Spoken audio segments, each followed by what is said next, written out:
nesse nosso mundo artístico, né? Que a gente começou a conhecer os grandes heróis americanos, né? E são esses que eu falei agora. E entre um dos primeiros números dos quadrinhos nacionais que foram lançados, eles foram ilustrados pelo Monteiro Filho, né? Que ele destacou bastante um personagem dele chamava Roberto Sorocaba. Não é o cantor Sorocaba, não, eu sou o Roberto Sorocaba, só que a internet não tem informações sobre esse personagem, que eu procurei e não consegui achar. Né? Na realidade, eu também não sei, Bernardo nessa época, né? Eu sou novinho, tô com 42 anos, 42, perto de fazer 43 agora em novembro.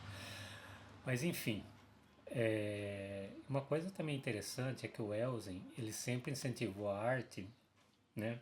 Ele promovia bastante concurso, né? Ele revelava bastante talento, uma coisa que hoje em dia eu sinto muita falta, né? A gente tem que trabalhar mais isso, né? Revelar mais talentos. Eu mesmo tive que me lançar por mim mesmo, entendeu? Se eu fosse esperar o incentivo de fulano, terceiro, ciclano, meu filho, eu tava no anonimato até hoje. Então é o seguinte, isso daí, ele... Não, ainda não. Uma coisa que faz muita falta, mas voltando ao que a gente estava falando, né? O Belmont, ele passou sempre muito isso daí, né? Incentivar concurso, né? Para revelar novos talentos. E foi nesse tempo que ele lançou o tabloide, né? O tabloide, que ele passou a ser trimestral a cada 3 meses, né? Ele chegou a ser lançado por volta de 450 mil exemplares a cada 3 meses. Né? Uma coisa aí que a gente, talvez, um artista novato, talvez, aí não consiga estar lançando, né? E depois ele lançou também o Mirim, né? Depois que ele terminou de lançar o tabloide. E por volta de 1937, né, é lançado pelo Roberto Marinho, grande Roberto Marinho, né, da Rede Globo. Ele lançou o Globo Juvenil, né, e em 1939 ele lançou o Gibi. Muita gente agora vai saber o que eu estou falando, né? Gibi, esse termo ele ficou tão conhecido, mas pegou tanto, que hoje em dia qualquer revista em quadrinho que você vai comprar, você vai falar que é um gibi. Ah, mãe, quero comprar um gibi ali e tal, né? Às vezes você falava que ia comprar um gibi, mas ia lá comprar um. A sua mãe pensava que era um doce de gibi, dava lá, o dinheiro não dava para você comprar. Enfim. E essas revistas elas criaram bastante profissionais dentro da imprensa, né? Na imprensa, no rádio, na TV. E também lançou alguns escritores, mas ela entrou numa geração que consumia muita revista, muito jornal e livro, né? Hoje em dia não é uma coisa assim. Hoje em dia o pessoal tem tudo hoje na palma da mão do celular, né? Que a internet ela resume tudo isso, mas antigamente não. Antigamente era a imprensa impressa. Imprensa impressa, né?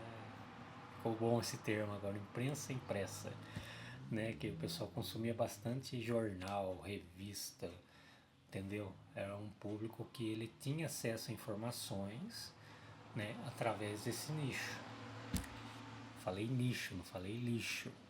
Entendeu? Nicho, N-I-C-H-O, nicho, isso. Foi uma época também que influenciou, na época de ouro do rádio, né, que era conhecido, foi lançado o primeiro personagem em quadrinhos no rádio, né, que seria o Jerônimo e o Vingador. Era chamada História Radiofônica.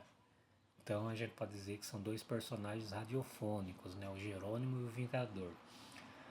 Eu consegui uma vez assistir uma história deles, mas depois nunca mais consegui achar. Deveria ter salvo aquele vídeo, né? Mas enfim, uma história muito interessante. É a história de um cowboy que ele procura salvar um povoado, enfim. E um outro personagem que ele foi bastante conhecido foi criado pelo Péricles em 1943, não é o Péricles do Exalta Samba. O homem não sabe nem desenhar, o negócio dele é cantar pagode. Péricles ele foi um escritor, um desenhista na época que ele trabalhava na revista do Roberto Marinho. Ele criou o personagem O Amigo da Onça. Né, ele foi publicado na revista O Cruzeiro, né, uma revista que foi lançada nesse ano, 1943. E foi um dos personagens que ficou mais conhecido naquela época, né? Era conhecido como hoje em dia o Mr. Bean é conhecido nos anos 90, Os Caras de Pau é conhecido na Globo, enfim. É um personagem que todo mundo sabia quem que era. Ele foi publicado também em dois jornais, né? Não, dois jornais, não, minto. Um jornal só, que é o jornal Guri, né? Que ele era lançado pela Adolfo Zanoriano, um grande jornalista da época.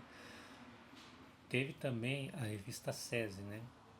Virou moda, né? A Gazeta lançou a Gazetinha, a Globo lançou a Globo Juvenil, né? O SESI lançou o Cezinho, né? Que foi lançado pelo José Geraldo, né? E também teve a editora Latelf, né? Na época, a antecessora da editora Abril, que ela lançou dois personagens, né? O Oscarito e o Grande Otelo. Foram lançados em quadrinhos na época. Eles faziam shows, né? Eles eram humoristas, né? Mas assim, eles viram ali uma oportunidade de poder lançar eles em quadrinhos para poder ter bastante vendas de jornais. Mas também eles fizeram bastante personagens depois, né? Depois fez Fred o Carequinha, fizeram o Arrelia e o Foguetinho, né? Que era palhaços da época do meu avô, do meu bisavô.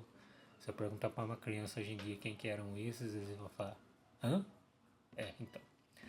Era. E tinha muitas outras obras e vários autores brasileiros aí. Se a gente for falar, né, vai ficar aqui muito tempo. E na época, um ilustrador chamado Miguel Penteado, ele vai lançar. Ele lança, se não me engano, três revistas. Três revistas, né? Lançou a Continental, ele lançou a Outubro e a GP, né? Mas sempre trabalhando com quadrinistas aqui do Brasil, né? Ela não tinha aquela coisa de chamar quadrinistas de fora. Por quê? Porque nesse tempo o profissionalismo já começou a imperar,